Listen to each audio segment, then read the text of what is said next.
Kia ora, good evening. I'm Mary Joseph. I am coming live from Auckland. This is AJV Global. We are an education and migration services company. I'm a licensed immigration advisor. I live and work out of Auckland with my family. So today I am live on about three different channels. And trust me, the camera quality is different on each. I rather look better on Instagram. I'm also live on Instagram. So I can see that, it's pretty sad the connection or even on Facebook and YouTube, but my Instagram feed looks good. Great. I'll wait for a few seconds before people come in because it's an important session. It's an important session about why you should study in New Zealand, why you should upskill in other terms in New Zealand to further your career or to start your own career in New Zealand. So today I'm here to talk about that. I'm going to talk about opportunities for people who are coming into New Zealand to study with or without experience, or people with a gap, or freshers just straight out of college who are coming in and looking at gaining some international exposure. I think that's a very one common word that is used quite a lot is international exposure. So we're going to talk about all that in about a minute. I'm just waiting for a few viewers to come in because yeah, it's most of our viewers are from India, and it's a pretty busy time of the day. Also, I think a lot of people must be still holding on to Diwali hangover.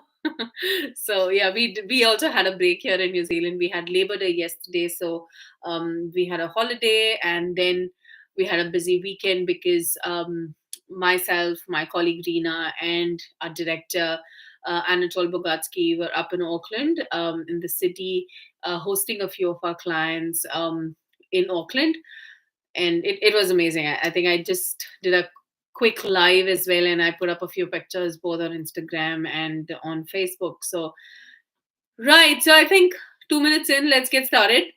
Why you should study in New Zealand. Again, I'm telling you out of my own experience because my family and I also moved to New Zealand on that pathway. We did study, my husband studied here in New Zealand after almost 10 years of work experience. And I must tell you, when you study in New Zealand after a long gap like that, it gives you a different perspective, or it gives you new avenues of future as well. So my husband was working in public relations and in communications before he came to New Zealand, and then he took up a course in marketing. It gave him a good venue of entering into the new age digital communications. Likewise, you could be from any sort of background. You could choose the opportunity to study in New Zealand to basically upgrade your skills that you have or gain new skills. But whichever it is, both is a great return on investment, because I have seen a lot of people coming into New Zealand using the knowledge they have learned in New Zealand to be able to find jobs. More than anything else, it gives you an upgrade. It gives you a personal boost of confidence, because you will be going back into the industry with renewed knowledge and confidence. Also, let's not forget, in no matter in which area of work you are, constantly there are changes, constantly there has been updates. So going back and learning is not such a bad thing. Even if you have just say graduated like 3 years ago, it's not a bad thing, because things are drastically changing. Also post COVID, there are a lot of new careers that's come up which we never heard of pre-COVID. So studying in New Zealand will give you that opportunity that you will um, upgrade yourself and get back into the industry. We also have a lot of clients who come in after a break, especially female clients who come in, or students who want to study and get back into the industry. A lot of them would have had a break because of their marriage, because of their family commitments, because of having kids, and they would have decided to stay home as a homemaker for a very long time, and now they were like, they did work in various, say, senior level roles as well, and because of that gap they are unsure where to get started. They're unsure in terms of what the new age technologies, even when it comes to a basic working. Say I could be a management person, but uh, Google Suite and everything is a very new age technology that's being used. And if you could be an accounts person, and there are new softwares that have come up. So we have a lot of our students who have come back in, have taken up this program to be able to go back into this industry that's progressed so much. The ones, especially mothers, a lot of mothers have gone in, and it's a great way to get back. I have seen also people who have, like, I think India, there's also a culture that you do engineering. A lot of them have ended up doing engineering or IT because you had no other option, number one, or your parents said so. Studying in New Zealand also gives you that opportunity if you're looking at change of career. If you're saying, no, I am an IT person, I've got a technical background, but I want to get into something else. I want to do, say, procurement. I want to do, say, production management. I want to do operations management. I want to get into fitting, welding, whatever. So you could decide and say, okay, I want a new career. I remember a couple of years ago, one of my students who's now a resident had done biotechnology engineering in India.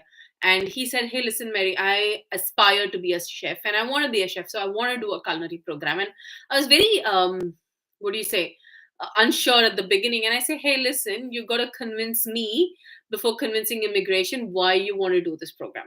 So I said, you better convince me why you want to do this course. So he did share with me why he wanted to do this course. He was very interested in, gastronomy and the sciences of gastronomy. And he said, listen, I want to be a chef and I want to explore molecular gastronomy and I want to get into that area. And then he showed me pictures, he showed me of the food that he made at home. And I was like, yes, of course, that is a worthy reason. You're not someone who woke up one morning and said, I want to be a chef. No, you have done your due diligence and shown your interest and your passion to come into the country and do a certain program. So there are opportunities are also available. If you could not get into hospitality, which is your passion, and you want to get into that now, that this is your opportunity. You could definitely do world class culinary programs here in New Zealand with us, and then find a job, because chefs are in acute shortage right now. They're not on any of the lists, but there is a lot of demand because of COVID. A lot We have lost a lot of hospitality workers, and it's getting very, very difficult for us to keep people employed in the hospitality industry. Hence, I urge you, all those who are interested, to do a culinary program. If you're keen, if you want to change your career, have a chat with us and we'll see how we can do. Besides that, you could also be in areas that need registration. For example, nurses. You could be in areas of other kind of experience that you need. Teachers, for example.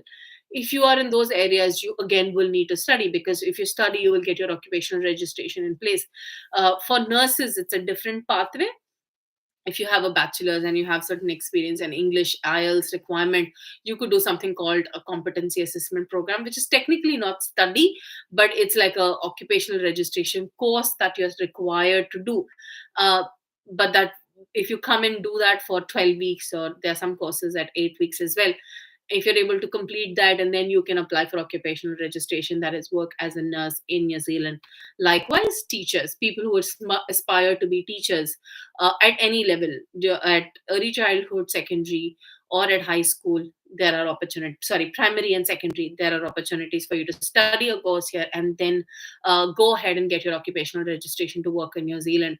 So, as I said, there are lots of benefits of looking at studying as a pathway, or to be able to come into this country, learn, and work if you are interested, or return home. Because I have seen a lot of people being able to take that knowledge and skill with them and go back to their home country, or go to another third country, another English speaking country, and do very, very well. So I have seen that happen as well. So it only depends on what your interest is. Why do you want to study this? Whenever we speak to our clients, the first question we ask is, why do you want to study? What is your goal? And based on your goal, based on your budget, based on your requirement, is what we will advise you as to what you're supposed to study. If you're going to come in for a course saying that, listen, I want to do PhD, we obviously will send you into the program that will qualify you for PhD. We will help you get into that.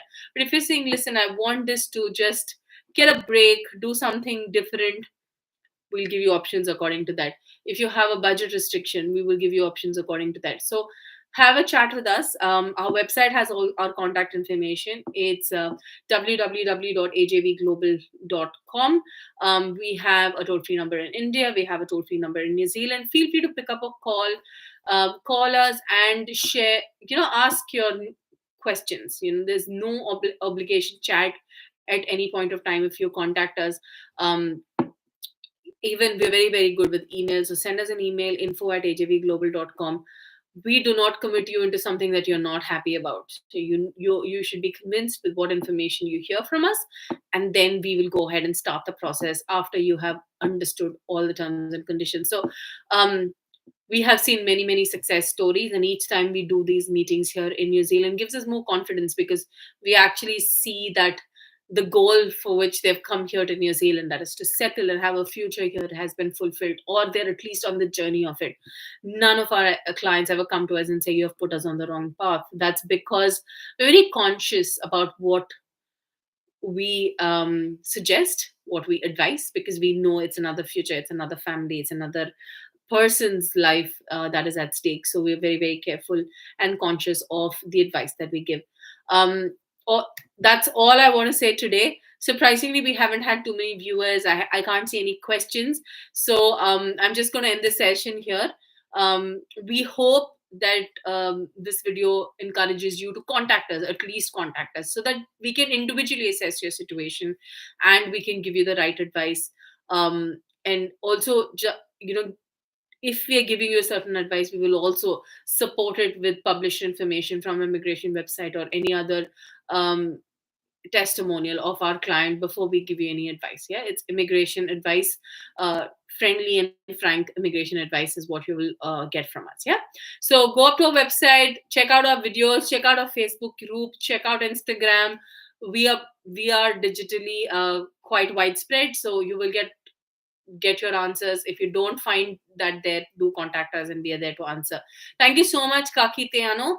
And I hope you guys had a good Diwali. We too did. And I'll see you next time. Thank you.